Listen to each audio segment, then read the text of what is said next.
Welcome to Go For Side Effects. I'm your host, Kevin Simon. You all know my co-host, John. John, how you doing? Doing good, thank you. Well, I'm glad you're doing good. Today, we have a special guest. And Constance Morrison, how are you doing? I'm doing great. Thanks so much for having me. Oh, I'm going to tell you what, I only had talked to her one time because I'm going to explain something.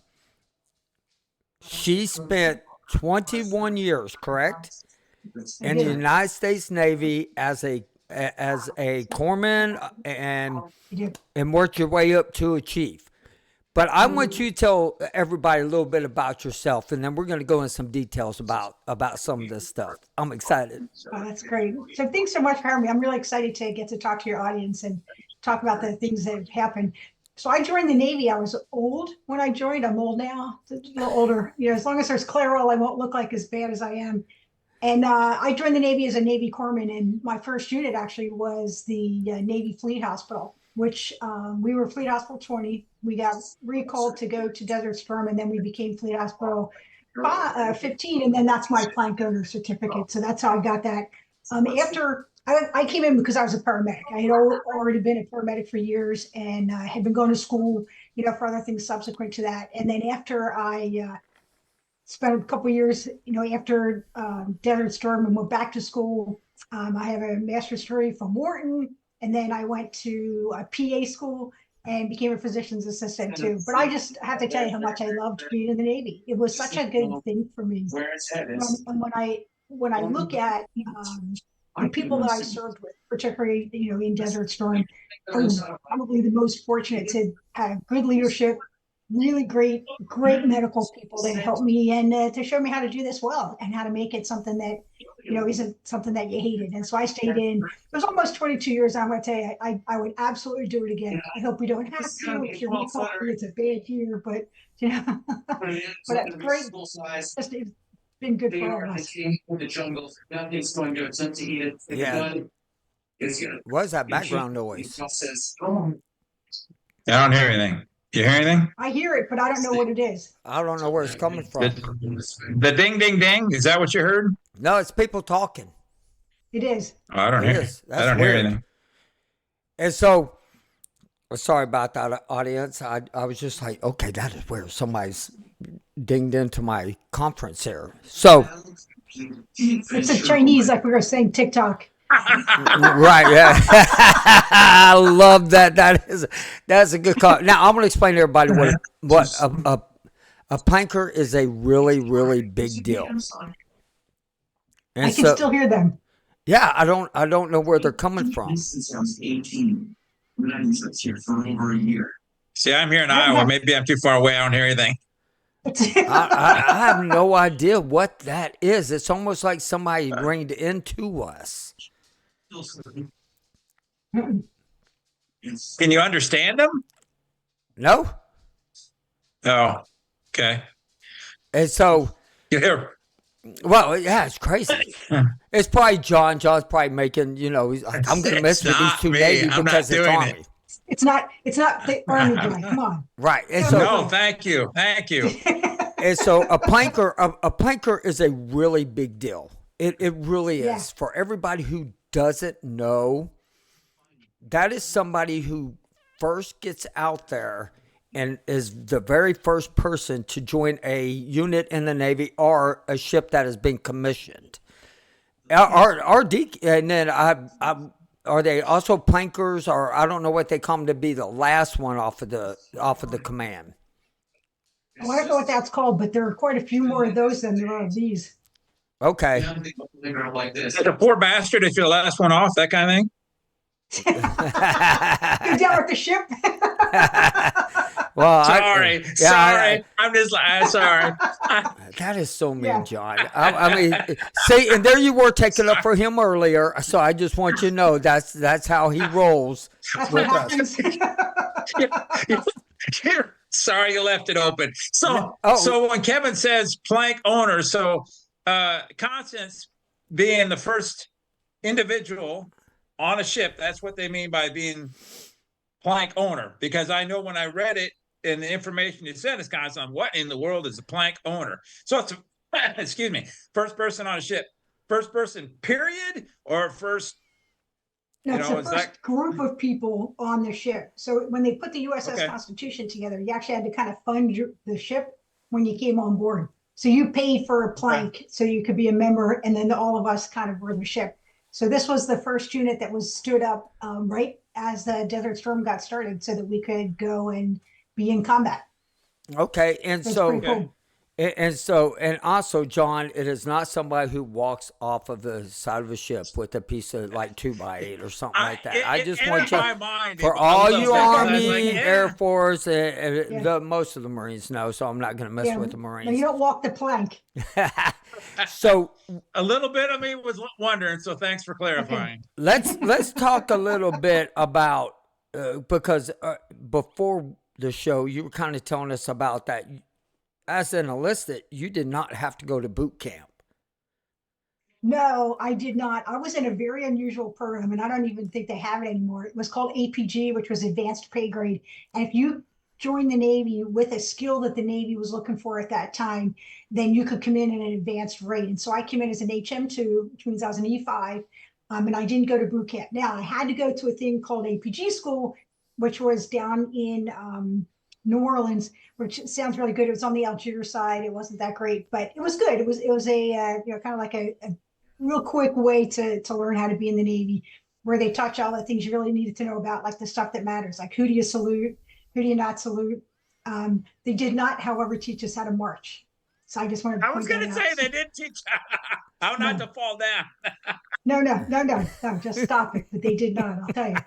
But the idea, though, that you learn all about being in the Navy, kind of like quickly, but like you had said when you went to school, though, John, was about, or to Kevin, when you went, right, it was about learning. And I was the honor student, just so you know, my class, because I took it really seriously. Like that was me. You're going to bring me into this program. I felt like I really needed to be good at what I was doing. I barely passed. That's why I was a bosun's mate. Son of a gun. If I would have known, they needed us. If I would have known, just known. And so what was really cool today, so my dad, he was cutting hair, and we're going to get in Desert Storm in a second, but my dad was cutting hair. I just want everybody to know this. And the guy was a retired from the Navy, 21 years, and he was air traffic controller on an aircraft carrier. Oh, yeah. And we got talking. He goes, "What'd you do?" I said, "I was a bosun mate." He goes, "Man, you guys are badass." All I could see is my dad's eyes roll and was like, whatever, And I'm like, all day long, I've been walking around going, badass. That's right. Bosun mates, So when you get. I can tie a knot. Hey, yeah, I can tie several knots. And I still can tie them today, all of them. And so. I'm sure you can. I can tie a suture knot. A what? A stitcher knot? Suture, yeah. I can tie that. I can make one rub up. Some dirt in it and go. Yeah. The Army way. So when y'all got over to Desert Storm, kind of give let's go ahead and let's get into that details of when you went over to Desert Storm and what it was kind of like for you. Sure. So if you don't mind, I'd like to back up a minute. They also sent us to school shortly before we went in a thing called FOTC, which is Fleet Hospital Operations Training. So I had you learn how to run this hospital built out of a tent, because you had to know how to build the tent before you got there. Because when we showed up in Al Jabeil, we literally had, boxes, Connex boxes, and a key to the boxes. And they're like, "Hey, bye, build your own hospital." We were 500 beds. And I just want to point out, this is a bunch of medical people. Thank God we had a bunch of CVs that told us what to do. Because we'd be standing there studying. Like, medical people are not meant to be leaders. In the Army, right? If you got 50 people and they're all medical, and you have a private that's, like you had a bunch of Army captains and you got a private, the private's in charge, because medical is never in charge. We know that. And the same thing there. So the CVs told us how to do it. We had gone to FOTC, then we, went overseas, and we built this hospital. We were up and running in about 10 days, a 500-bed hospital. Wow. It was unbelievable. We had a runway. We could bring in a helicopter. It was an amazing feat, really, of just like I call military engineering, as well as then from a medical perspective. We had those Connex boxes where the sides came down, and it was 3 ORs. So it was really impressive, and we were operational immediately. that we got everything together. So each of us were assigned a role, and you get there. I was on the skin team, which sounds pornographic. It was not. We were just the ones who put the first layer of stuff on top of the frame that was up. And everybody, you were in a certain order where you were so that everything got done so that they could put this whole thing together. So essentially, it was like a really long hallway with different sections off of it. So the first one was admin, right? Can't get anything done without the paperwork, followed by casualty receiving, which is where I ended up working for the majority of my time. Casualty receiving is like the ER, best place in the unit, honestly. And then after that, there's like the operating rooms, there's the post-op, and then there were all the different wards, and there were different wards like there would be, like there was an orthopedic ward, a medical ward. We had for whatever different ailment you had, we had a specialty for that. But we also had an ICU. So if you had somebody come in, post-op that's really a mess, people on a ventilator, whatever, we could handle anything. It was unbelievable. What we did find out, though, was that it was a little bit too big. We weren't as mobile as we had hoped we could be, but everybody came to us anyway, so it didn't really matter. And y'all took everybody. It didn't matter, We right? did. Yeah, we didn't turn anyone away. Quite frankly, I don't think we were really supposed to do some of the things that we did. But just think, though, here's this group of reservists, right? And you put us out in the middle of everywhere. We had people in our unit, and honestly, I hope that some of the guys from the Fleet House are listening. The people that were in this unit were incredibly well trained, and they were reservists. So we had a guy that was a hand surgeon that, you were lucky if you could get an appointment with him in 6 months. We had an oromaxillofacial surgeon guy who like rebuilds people's faces, and this guy was incredible. And you look at all these people who just came together, and you're kind of like, wow, where did we get this group of people? And we're all like, yeah, I'm a reservist. What the heck? What are the chances I'm ever going to get recalled? Yeah, well, here we were. Nobody was like crying to blues, being sad. We were so happy to be there because we agreed, we all said we would do it. So I think that what I saw first, I'm going to say for me, and you would ask this, I was really worried about my skill set not being as good, I think, as the people that I was working with. And so the whole time we were doing different things and traveling, I was studying, and I'm not going to kid you. I had all my paramedic books, my ACLS, things that like you really use all the time. And I wanted to look at, like burns, crush injuries, like stuff that we thought we were going to see, from some of the IEDs, or really more so from a SCUD, and that kind of stuff. And I really wasn't sure what we were going to see. And so here I am, like studying like a crazy woman. And we get there, and we had some people that like, yeah, Barney Fife. And I remember thinking to myself, oh, good grief, I'm over here with Barney. And like you can barely get your boots on, So not knocking anybody in particular, but we really did come together as a unit. But one of the things that had happened was the unit had a long-term CO. He, typical change of command. He went off. This new captain came on. We got kind of noticed that we were going to deploy, and everybody, go get your physical, get all your stuff up to date. And he had a problem, and so they pulled him. And we deployed with someone no one knew. Not only was he not someone that was in our unit, he was from a whole different state. No one met him. So we get to combat with this brand spanking new CO, Captain Leslie. Boy, that poor man, I can't imagine how hard it must have been for him. You didn't know a soul. Like, you literally are the CO of a unit, right? We're a plank group, totally bringing us all together. And he had to, put this team and make us, combat ready in a real short period of time. So it must have been tough for him. But I have to tell you, though, as a bunch of reservists, we were all like, hey, nothing's a problem. We kind of like, we didn't care so much about some of that paperwork. So we ended up being this unit that everybody came to see. We were nice. We really were. If you came and you brought somebody, like the Marines will never leave someone, right? The Army, you guys you'll leave somebody on the side of the road. No kidding, personal experience, but the Marines will never leave anybody. So a guy would show up, and we're like, hey, we're going to take him to the OR. Go to the chow hall and get food. Go take a shower. Here's a set of towels and some soap, and then come back and we'll take care of you. And the people were so astonished at like our hospitality that it ended up being, they were just saying, hey, let's send everybody over there because they're so darn nice to you. And it was just a wonderful thing. But casualty receiving, right, like a typical ER, when they give you I'm going to call it like the footprint, right, that we're supposed to look like. we were all standing around, and we had already said, oh, we're going to have different teams. I was on team 2. We had one doctor for 2 teams, and it was all supposed to work a certain way. And all of us were just going, this is never going to work. We're never going to be able to get patients through here. It's not going to work. So they go to the guy who's the head of casualty receiving, his commander, and he's from like Wellsboro, Pennsylvania, maybe Williamsport, up that way. And he says, well, what do you want to do? And we're like, we need to move it. And he says, okay. So we changed the whole thing around, and darned if it didn't work. It was so cool. And then we would realize, like, when like say a bus would pull up and there'd be 40 patients on a bus, because you know how that is, right? A lot of walking wounded, and you have to decide really quickly, like, is this, a guy who needs an appendectomy because he's a walking wounded, or somebody like maybe has, cough and cold. So we decided we we're going to change how we did triage, but we needed to know, like, hey, where's the, let's just say, where's the abdominal surgeon versus where's the X-ray tech? So we wore these things. I swear they were from a hot dog stand, and we wrote real big on the side what they were. So it would say, surgery, radiology. So who everybody was, lab. So I'd be like, hey, come on over. And then of course we had a guy in the unit who put on he got one, and he put that he was a combat gynecologist. He was not.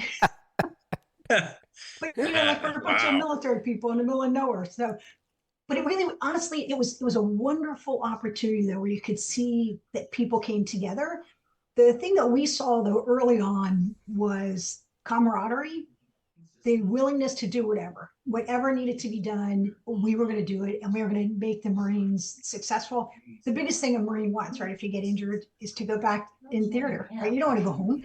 Really, very few people came in and say, oh, come on, doc, send me home. They didn't. They're like, send me back. My unit needs me. And so we're like, yeah, let me see how much we can do. We can, beef you up, give you a couple IVs, keep you for a couple of days, and we'll send you back. And we'll get you a ride, and you'll be clean, you've been eating, like you're feeling good about life. And so I think overall, of all the units I've been in, this was one of those ones where everybody worked so well together. It was just a great thing. Well, I have a question. We were not prepared for.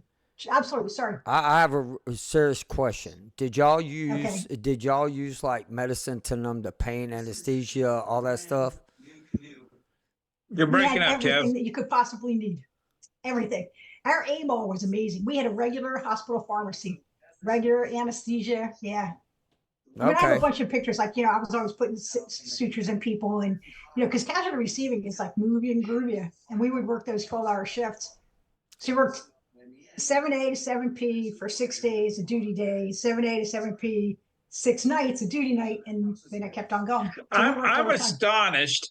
I'm astonished that you have that good a memory. My memory of being there is horrible. Oh, I only remember bits. I was combat engineer unit, construction engineer is what we did, but I was under the umbrella of combat. And we moved. We would never in any place for very long. We would pick up and move, up. I mean, might be in one place a day, 2 tops. Oh, sure. And I was in a unit that I was a backfiller. We deployed from Germany.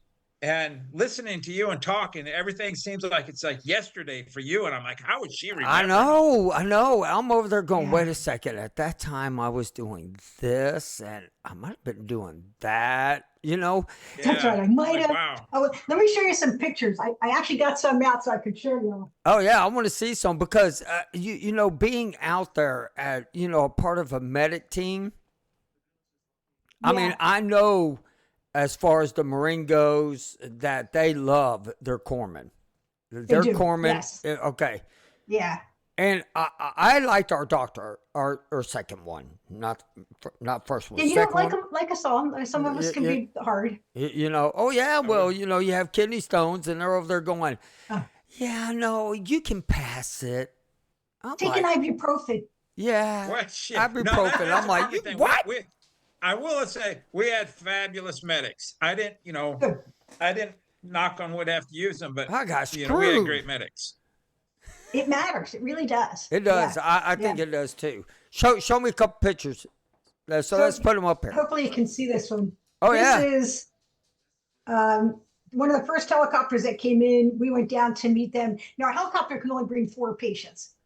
So if they're coming in, it's 4 patients that are not walking, laying down, and they are not usually really stable. So for us, that's pretty exciting. And so I got to meet a bunch of those guys after everything was all over. All 4 of them went to the OR, and all 4 of them made it. So they were some of our first patients. And then I like doing suturing. So we had this great guy. He was a warrant officer. If you remember back, PAs used to be warrant officers. So Manny Maldonado, he was one of the ones that taught us to do suturing. I don't know if you can see this. Yeah. So that's me doing a set of suturing with some of my guys. God, he looks so young. Was, unfortunately, what's that? He looks so young. Oh yeah, yeah, we're young. This guy, that was combat basketball injury. Basketball injury. Wow. Okay. So not everything was about the fight. What's that? Oh yeah. You could tell because I think somewhere in the picture is the basketball. It might be on his lap. He fell asleep right away. Oh my gosh, that is crazy. And this so, is what you do, you know? Did y'all have to deal with any Scud missiles or any of that stuff close by? Yes. So we were probably there less than a week. And the hospital was like right at we're open, we're not open when we got our first Scud. And I don't know, John, if you remember, but a Scud missile, like I'm going to use my pen, right? A normal missile goes like this, lands where it's supposed to. A Scud does this. And it turns around, and you're laying in a foxhole, and you're saying to yourself, just land on me already. Because it would come behind, you couldn't tell if it was going to land or not. And you're just like, stop it. And then we would wait to see if the Patriot missile would, take it out midair. And so sometimes that happened, quite frankly, almost on top of us. And then we're all cheering. It's not like they didn't know where we were. Right. We were a big unit. Yeah. So we had quite a few. I think one of the things that I found though was, you're going into combat, right? This isn't going to be like maybe they'll give up tomorrow, because we knew that wasn't going to happen. But the number of people who were not prepared to really be in combat, I think that the fear of what was going to happen was a lot stronger for some of the people in medical, because I'm an FMF corpsman, and at the time I wasn't, but are you somebody who's been to Vietnam? Like, we had quite a few people who had been to Vietnam that were in the unit. One was a corpsman. Charlie, I hope you're listening. Another guy was a regular Marine, and then he decided to go to nursing school, and so he came back with us as a nurse, and so he kind of knew what he was doing. But a lot of other people were not prepared for what combat was going to be like. What part of theater did you get? Tell me that again. What part of where in theater were you guys at? We were in Algevale. We were not far from the border. Like you could, like we used to kid, you could spit and be on it. How about chemical alarms? Did they ever go off? They did. So the chemical alarms went off probably 4 times that I can remember, but only 1 time did my papers change color. And so that was the time I was like, this has to be real. Because like every other time they're like, you don't have to worry, take your mask off. And I remember thinking to myself, my paper just changed color. And they still told us it was okay. Well, we had incoming. So I had to go. I had work to do. So when the helicopter comes in, like, you're not sitting around. So we're just like, fine, this is, if I'm going to die, I'm going to die. And so you get a little bit, not just pragmatic, but like fatalistic. You're like, what the hell? I'm going to be fine. And so we worked through it. But casualty receiving was a little different from some of the other units because we were so busy. We didn't have, like I laugh. I think I probably, all the time we were there, I probably had 3 days off. The rest of it, you were just working. What? And if the healers did you guys take just U.S. troops, or would you guys take others? No, we took everybody. And the funny thing was the Brits loved us because we would feed you.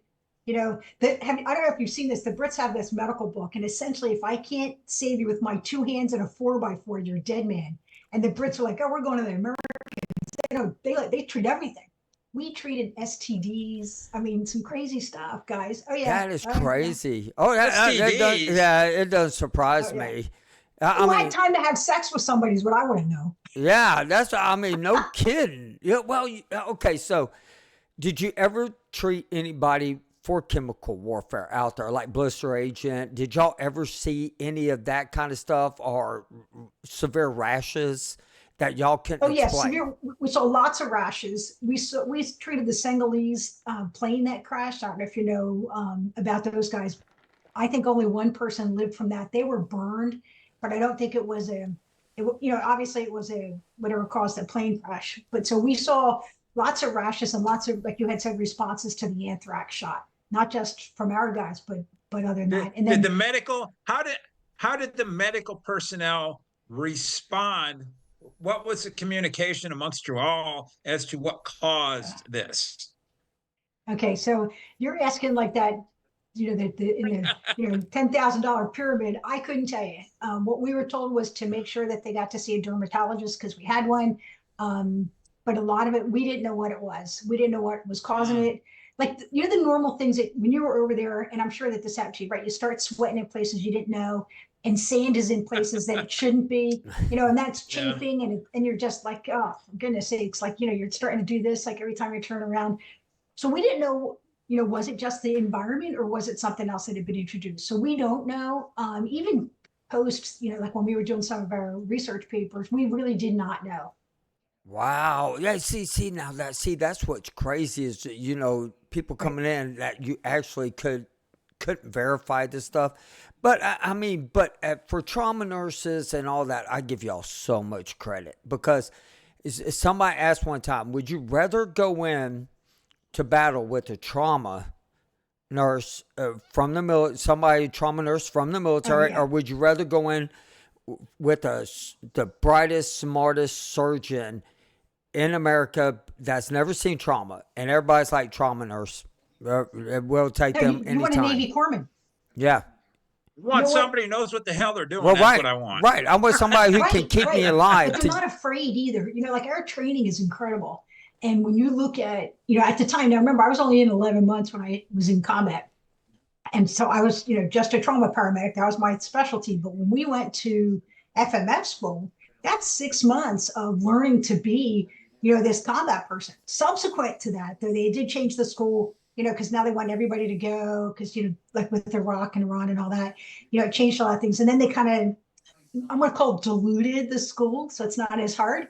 I'll take the school I went to because it absolutely prepared me. When I went back the next time to combat, it was a completely different kind of thing. And I knew what to get and what to bring. And I was really, like an individual kind of out there with my group. So I think it's about good training. So yeah, pick a Navy corpsman any day. Right. And I want to respond to this. I guess so we got a up here. So Ted,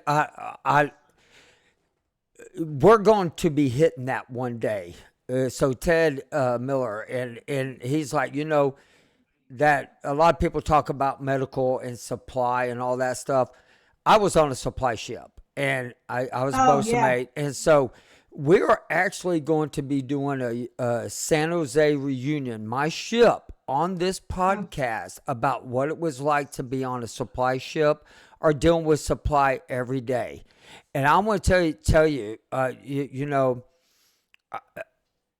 don't know how many times I can tell you being on a supply ship, how many times I went to medical. And it was all my fault. The stupidest stuff. Well, you were a bosun mate. I was a bosun mate. And I didn't do good in school. That's probably why. And everything. But but you're a badass. You told us. Yeah, that's right. According to that, air traffic controlman, bosun mates are badass. That's right. Yeah. He didn't say anything about the Army, John. I'm sorry, man. I'm really sorry. She called you a badass. You just agreeing with you, Kevin. I was just, emphasizing your thoughts. But so being out there and the scuds and the alarms going off, and you were talking about your paper turning colors. Yeah. So now let's talk a little bit about when you got home. Were you feeling any of the effects? Tethered to this leash, which is still attached to the shaft of the arrow. Pretty ingenious. The first job is to prepare the motor, taking great care not to touch it. Can you hear me, Kevin? I know you do. That sounds like emergency alert system. But so I want to go back. Oh, is it? Yeah, that's what it sounds like. So okay.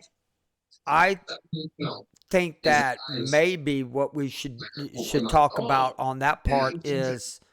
Wow. And you put it in the water, just like Are you hearing stuff? I'm not hearing anything. Oh yeah, and it's not in English. It's weird. And so, It is definitely weird. yeah, Okay, it's so crazy. let's talk about when we went home. Okay, so when So- we went home, a lot of people suffered. A lot of us knew something Yes. wasn't right with our bodies. What Yes. experiences did you have with that? So let me take it back just a little bit. We flew from a combat environment right home. We had no debrief. We had no out briefing, no additional physical. It was absolutely the worst thing they could have done to us. We were not prepared, not mentally, not physically. And we got home and so many of our people were really, really sick. And the tent that I lived in, there's 40, it's a 40-man tent, right? So like we're really up close and personal. The girl that was 3 beds down, 3 racks down from me, really, really sick. The woman that was in the nurse corps in a wheelchair. I mean, like really, really bad. And we did not know what was going on. And then we started trying, because remember, we were a big unit and we were, with detachments all over the place, not just, like 10 minutes away from each other. And even with the number of reserve centers that there were, we weren't doing good communication really until probably like 2 years into it. What we really found was, though, that there was more interest in what did we learn, like medically, what did we learn from the fleet hospital, like the layout, the way it worked, were the supply ships getting in, were we getting planes, were we getting people medevaced? We found out that a lot of that didn't work. So we ended up with a lot of research being done on that. We didn't touch what was happening. We did see early on, within that first year, at least that I'm aware of, probably 8 or 9 suicides. So I think that we, as a unit and as a Navy, we didn't do a good job, coming back. I think that it was hard. I mean, personally, it was very hard for me. We flew home, and I live about 6 blocks from the local fire company. First night at home, right? I'm all happy, my family's there, right? I go to bed, the fire siren goes off, and I'm under the bed. Try to explain that to your family. Oh. Like you're not prepared. So, yeah, it wasn't a good thing, and you're like reaching around looking for a gas mask, trying to figure out, is there a helicopter coming, and you're having like this panic attack. And I don't think that we were not ready to go home. So I think that we did that really badly. Obviously, PTSD and all those things notwithstanding, we've learned a lot. Yeah, I agree with you on that. I think that they didn't prep people for going home right away. So you went back. Where were you deployed from, Constance? So you were stateside when you were deployed? Yeah, we were at Philadelphia. Okay. All right. When it was still a base. Oh wow. When it was still a base. Yeah. Okay. Way back in our younger days. That's right. Yeah. When I didn't have to color my hair. John had hair. Oh, so was that you standing? Was that you? Oh, that was funny. So was that you standing in front of the helicopter? No, oh yeah, that's me in front of the helicopter. And then this is me doing the sutures. You can see how young I looked. Wow. So what's crazy is you've always had short hair. I did. Yeah, I was a swimmer. Were you? Okay. Yes. And I went to college on a swimming scholarship, if you can believe it. What? So you chose to go into the military on a swim? I did. I wanted to be a paramedic. I wanted to do what I like to do. That's I didn't badass. necessarily want to, be something that I really wasn't qualified for. And I loved my job. And I'm going to tell you, I was so fortunate. I still loved my job. Oh, yeah. That's awesome. And yeah. And so with us, and I miss it every day. There's not a day that don't go by something doesn't remind me, a smell or something like that. Yeah. That I mean, I was close with my shipmates, and I talked to almost. Yes, yeah, it's a family. It is. Yeah. It is a family. Yeah. And we welcomed John in. It was very hard to let Army guy into the family, but we let him in. But it's a good thing you have broad shoulders, John. Yeah. And so, the first time I met John, I didn't realize how big that son of a gun is. Oh, okay. He like towered over me. I was like, oh my God, I'm not going to piss him off while he's here. I'll talk crap online. He's in Iowa. I'm in Texas. That's right. So he's in Iowa. Right. It's a long walk. And so, but now we're going to go a little bit fast forward to now. And so now let's talk about, how do you feel now? Do you feel good? Do you feel extremely tired? I know we talked about, fighting with the VA is just the Right. funnest thing in the world and Yeah. everything. So I came back, and I'm sure as you guys remember, when it would rain, it was black. So the clouds were black and then it would rain black. And I had a t-shirt that I had been wearing one day when I was running, and it had the raindrops on it. It was all black. And 15 years later, whatever was in that had eaten the shirt. And so all I could think Oh, about wow. was, what's this doing to the inside of my head? So I had gone to the VA and said, I can't clear this, like right here in the front of my face, this like bleh. And I was, coughing and sneezing and all that. And they were like, oh, it looks like you have something in your sinuses. So they put me on steroids and I blew my nose black again for 6 weeks. I know that's like really gross. But boy, once all that black crud came out of my head, I felt better.